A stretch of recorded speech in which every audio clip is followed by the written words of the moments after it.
हमारी organic food की जो है वो डिमांड बढ़ रही है, और इसका कोई सर्टिफिकेशन सिस्टम भी होता है जो हम अडॉप्ट कर सकते हैं, और हम ऑर्गेनिक में किस तरह से एक्सपोर्ट में आ सकते हैं? मैं कहूँगा हमारा जिम्मेदार जो है हमेशा रिस्पॉन्ड करता है जब गवर्नमेंट पॉलिसी इंटरवेंशन देती है ना, उसके साथ जो हमारी मार्केट एटीट्यूड्स आते हैं, ये दोनों मिलके हमारे जिम्मेदार का रवैया कि हमने आगे फसलों में किस तरफ जाना है और क्या करना है उसकी तरफ हमें लेकर जाता है। पाकिस्तान में बदकिस्मती से आज तक हमारे ऑर्गेनिक सर्टिफिकेशन का प्रोग्राम नहीं आया। गवर्नमेंट ने अभी तक कोई पॉलिसी स्ट्रक्चर नहीं बनाया कि हमारे मुल्क में अगर जिम्मेदार ऑर्गेनिक क्रॉप्स लगाते हैं तो कैसे उसको सर्टिफाई किया जाएगा। ना ही उसको इनकरेज किया जा रहा है, और वो उसी सूरत में जिम्मेदार आगे चलेगा जब गवर्नमेंट एक प्लेटफॉर्म बनाएगा, उसका इंस्टीट्यूशनल स्ट्रक्चर बनेगा, और वो इनकरेज करे गवर्नमेंट के जिम्मेदार अगर ऑर्गेनिक फसल लगाता है तो हम उसको एक्सपोर्ट की भी अपॉर्चुनिटीज देंगे, हम एक्सपोर्ट की भी उसको परमिशन देंगे। क्योंकि जनरली ये कहा जाता है कि ऑर्गेनिक की क्रॉप्स महंगी हैं, ऑर्गेनिक क्रॉप्स इतनी महंगी भी नहीं है। ये हमने एक हवा खड़ा कर दिया कि ऑर्गेनिक क्रॉप्स जो हैं वो बहुत ज्यादा महंगी है ग्लोबली। तो ये हो सकता है, लेकिन हमारे सिनेरियो में हमारे पास, हमारे जिम्मेदार के पास एक नई अपॉर्चुनिटी आ जाती है इससे कि मैं ऑर्गेनिक लगाता हूँ, मेरी फसल को ऑर्गेनिक को लोग क्वालिटी जब ग्रेडिंग करके हम बेचते हैं, पूरा सिस्टम बना के बेचते हैं, तो जिम्मेदार की आमदन भी बेहतर हो जाती है और डोमेस्टिक मार्केट में भी एग्जिस्ट करती है। उसके मार्केट लोगों के एटीट्यूड चेंज हो गए हैं। अभी इस कोरोना के बाद मैं आपको बताऊं कि ग्लोबली और डोमेस्टिक मार्केट में भी लोग देख रहे हैं कि हमें साफ सुथरी सब्जियां मिल जाएं, कहीं से ऑर्गेनिक सब्जियां मिल जाएं। इंटरनेशनली भी वहां भी लोगों ने जितनी वेजिटेबल्स उठाई हैं, टॉप प्रायोरिटी उनकी ये थी कि हमें ऑर्गेनिक वेजिटेबल्स मिल जाएं, जिस मर्जी प्राइस पे मिल जाएं। ऑर्गेनिक अनियन लोग ढूंढ रहे हैं। जब हमारे हमसाए में हो सकते हैं, हम क्यों नहीं कर सकते? हमारे रिसर्च के इदारे, हमारी पॉलिसी मेकर्स अभी तक उनके कानों पे जूं तक नहीं रेंगी।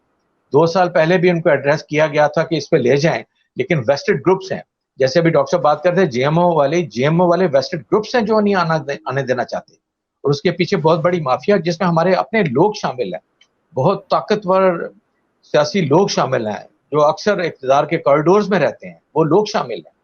जब उनको पंच होता है, हालात उनको पंच करता है, तो वो सिस्टम को पोल्यूट करने की कोशिश कर देते हैं। तो ऑर्गेनिक पे एक बहुत बड़ी हमारे मुल्क की खुशहाली की के लिए मशअल राह साबित हो सकती है, लेकिन उसके लिए गवर्नमेंट के इदारे को एक नेशनल ऑर्गेनिक प्रोग्राम लॉन्च करना पड़ेगा। सर्टिफिकेशन के लिए गवर्नमेंट को बड़ा सिंपल प्रोसीजर लॉन्च करने पड़ेंगे। लोग ऑर्गेनिक ग्रो करें, गवर्नमेंट का ये सिस्टम उसको सर्टिफाई करेगा। उसको इंटरनेशनल बॉडीज के साथ लिंक करने की जरूरत है। हमारे हमसाया ममालिक में वो बॉडीज एग्जिस्ट करती हैं जो हमें बहुत क्विकली इसको कर देने की इजाजत देती हैं। हमारे तो मुल्क में डॉक्टर जफर अल्ताफ के दौर में, जो वो chairman Pakistan agriculture research council आए थे 2008 में, उन्होंने तो बाकायदा नेशनल ऑर्गेनिक प्रोग्राम लॉन्च किया था पाकिस्तान एग्रीकल्चर रिसर्च काउंसिल में, नेशनल एग्रीकल्चर रिसर्च सेंटर। बदकिस्मती से उस प्रोग्राम को आगे ले जाने की बजाय उस प्रोग्राम को एक बदनुमा धब्बे का बना के तौर के पेश करने की कोशिश की गई। तो ये हमारे अलमिया है, हमें इससे बढ़ के आगे चलने की जरूरत है। और ये जो एपिडेमिक है, पेंडेमिक आया है कोरोना वाला, और वायरसेस के तो आते रहते हैं। जब हम टॉक्सिसिटी फ्री वेजिटेबल्स देंगे, ऑर्गेनिक माहौल में सब उगाई सब्जियां देंगे, बंदे का कुव्वत मुदाफ़त खुद बेहतर होना शुरू हो जाएगा और हम खुद बेहतरी की तरफ चलेंगे। और फ्यूचर भी दुनिया में यही देखा जा रहा है कि एग्रीकल्चर सेक्टर जो है उसमें ऑर्गेनिक की ग्रोथ मल्टीप्लाई करेगी। लेकिन हमारे पॉलिसी लेवल्स में मैंने आज तक किसी पॉलिसी फोरम पे बातें हम लोग जाके करते हैं नहीं सुना कि हम ऑर्गेनिक को प्रमोट करेंगे।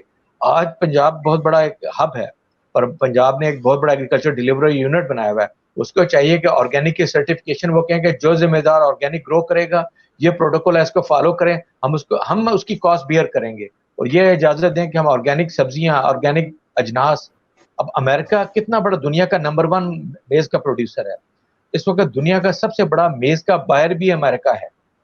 आज हम अपनी मेज को, अब ये हमारे जो जीएमओ वाले हैं ये चाहते हैं कि हमारी मकई और कॉटन को जीएमओ ले जाएं। इसका बहुत बड़ा नुकसान हमें होगा, इसका बहुत बड़ा हमें नुकसान होगा। हमारी फूड चेन जो है वो पोल्यूट हो जाएगी, जबकि हमारी फूड चेन में जितने मेज बेस्ड प्रोडक्ट्स हैं वो जीएमओ नहीं है। अब ये जीएमओ रिजीम ला के उसको पोल्यूट करना चाहते हैं। इससे हमारी पोल्ट्री इंडस्ट्री अगर एक्सपोर्ट कर रही है वो सफर कर सकती है। हमारी फूड इंडस्ट्री जो चीज़ें एक्सपोर्ट कर रही है वो सफ़र कर सकती है। तो हमें तो जीएमओ से अपने सिस्टम को महफूज करना चाहिए, प्रोटेक्ट करना चाहिए और ऑर्गेनिक की तरफ लेके जाना चाहिए और ऑर्गेनिक कम लिमिटेड केमिकल बेस्ड फर्टिलाइजर्स के कॉम्बिनेशन से हमें फसलों को पैदावार की तरफ लेके जाना चाहिए और प्लस हमें ऑर्गेनिक पेस्टिसाइड की तरफ जाना चाहिए। हमारे पास बेनतहा ऑर्गेनिक पेस्टिसाइड बनाने की कैपेसिटी है, विजडम मौजूद है, लेकिन हमारा क्योंकि सिस्टम नहीं अलाउ करता, इनके माइंडसेट इतने पोल्यूट हो गए हैं, ये कहते हैं नहीं जी ये केमिकल्स के साथ, आर्टिफिशियल केमिकल के साथ, इंसेक्टिसाइड के साथ, ये नहीं देखते कि रेजिडुअल इफेक्ट क्या आता है। दुनिया में वो चीज़ें बैन कर दी जाती हैं क्रॉप्स के ऊपर अप्लाई करने के लिए, लेकिन पाकिस्तान में वो केमिकल, वो इंसेक्टिसाइड, वो फंजीसाइड, वो हर्बिसाइड इस्तेमाल किए जाते हैं। नहीं देखते कि उसकी रेजिडुअल इम्पैक्ट कितने दिनों में डाइल्यूट होगी। हमें तो बैन कर देना चाहिए ऐसा इंसेक्टिसाइड, ऐसा हर्बिसाइड, ऐसा फंजीसाइड, ऐसा हर्बिसाइड 72 आवर्स से ज्यादा जिसकी रेजिडुअल लाइफ हो, 72 घंटे के बाद डाइल्यूट नहीं होती, हमें बैन कर देना चाहिए। We need to forget about those things. अच्छा, मैं उसमें कुछ ऐड करूंगा। अभी हमारे इलाके में नबील, सिक्किम जो है ना, एक छोटी रियासत है इंडिया की, वो पूरी की पूरी रियासत ऑर्गेनिक डिक्लेयर हो चुकी है। नाइस, बहुत बड़ी अचीवमेंट है ये जो चीजें हैं ना, अच्छा हम ये ना गिला नहीं कर रहे, हम उसका ऑल्टरनेट भी दे रहे हैं, हम उसका ऑल्टरनेट दे रहे हैं। अच्छा, बदकिस्मती क्या, मैं आपको एग्जांपल देता हूँ। ऑर्गेनिक प्रोग्राम शुरू किया, उसके बाद एसेंशियल ऑयल वाला प्रोग्राम शुरू किया, हाइब्रिड कॉटन वाला किया, बायोरिमेडिएशन किया, यू नेम इट, सारे बर्बाद कर दिए, सारे मुलाजिम भगा दिए। अच्छा, हम अब सोच रहे हैं कि 10 साल बाद काश वो प्रोग्राम चलते होते और हम कहीं बैठे होते। सबसे पहले हाइब्रिड कॉटन जो चाइना के साथ हम लेके आए थे, उसको इन्होंने प्लाव किया पीआरसी में। अब पिछले हफ्ते की बात है, अमेरिकन जो है हाइब्रिड कॉटन मुफ्त बांटी जा रही है सिंध में, हमें मार्केट बनाया जा रहा है लोगों का। सो हमें अगर अपने पैरों पे खड़ा होना है तो we have to work on our own stuff and we have to use our own intellect and we have to trust our own people. क्योंकि इससे ना सिर्फ हमारी हेल्थ डायरेक्टली रिलेटेड है, बल्कि अगर हम इसके, क्योंकि हमारा जो एग्रीकल्चर सेक्टर है ये 20% ऑफ द जीडीपी अकाउंट करता है, ठीक है।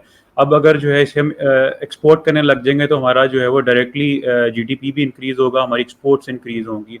और इंटरेस्टिंगली जो है तकरीबन हमारा 57% जो लेबर फोर्स है वो एग्रीकल्चर से वाबस्ता है, तो उनकी भी जो है वो क्वालिटी ऑफ लाइफ इम्प्रूव होगा डेफिनेटली। अब चूंकि हमारी आबादी बहुत बढ़ रही है, तो मैं एक छोटी सी एग्जांपल देता हूँ कि अगर हमने केमिकल्स पे भी रहना है ना, तो उसमें जैसे मिक्स का मैंने बात की कि मिक्स करें ताकि थोड़ा सा उसका जो जहर का जो असर है वो थोड़ा कम हो। मगर इसके साथ साथ एक और जो मैं मिसाल दूंगा, हमारी जो फूड डिमांड है, स्पेशली हमारी वेजिटेबल्स, वो हम कॉमन जो है ना हमारी फार्मिंग से पूरी नहीं कर सकते। हमें उसके लिए छोटे यूनिट लाने पड़ेंगे हाइड्रोपोनिक्स के, और उसमें जैसे मैं जब कनाडा में हूं तो वहां पे कोई केमिकल जो है कंट्रोल्ड एनवायरनमेंट में नहीं यूज किया जाता। उन कीड़ों को कंट्रोल करने के लिए जो है वो पैरासाइट कीड़े छोड़े जाते हैं, यानी यू कैन क्लेम कि ये बिल्कुल केमिकल फ्री है, दिस टेक्नोलॉजी इज अवेलेबल। अब पानी में अगर आप केमिकल फर्टिलाइजर डाल भी रहे हैं तो उससे फर्क इतना नहीं पड़ता जितना पेस्टिसाइड और हर्बिसाइड डालने से पड़ता है। देयर आर ऑल्टरनेट्स, हम सोल्यूशन भी दे रहे हैं, ये नहीं है कि हम, अच्छा उसकी अब ऑर्गेनिक वर्सेस कमर्शियल की बात बताता हूँ, ये माफिया करता क्या। मैं 2016 में रेमियार खां गया, वहां पे एक फार्म था बहुत बड़ा जो टोटल ऑर्गेनिक था। जो ही उन बच्चों का वालिद मरा, मैं नाम नहीं लूंगा, ये बड़ी केमिकल फर्टिलाइजर कंपनीज ने उन बच्चों को वर्गलाया, उनको ब्राइब किया और वो पूरे का पूरा फार्म ऑर्गेनिक से वापस कमर्शियल में चला गया। It was about 80 acres.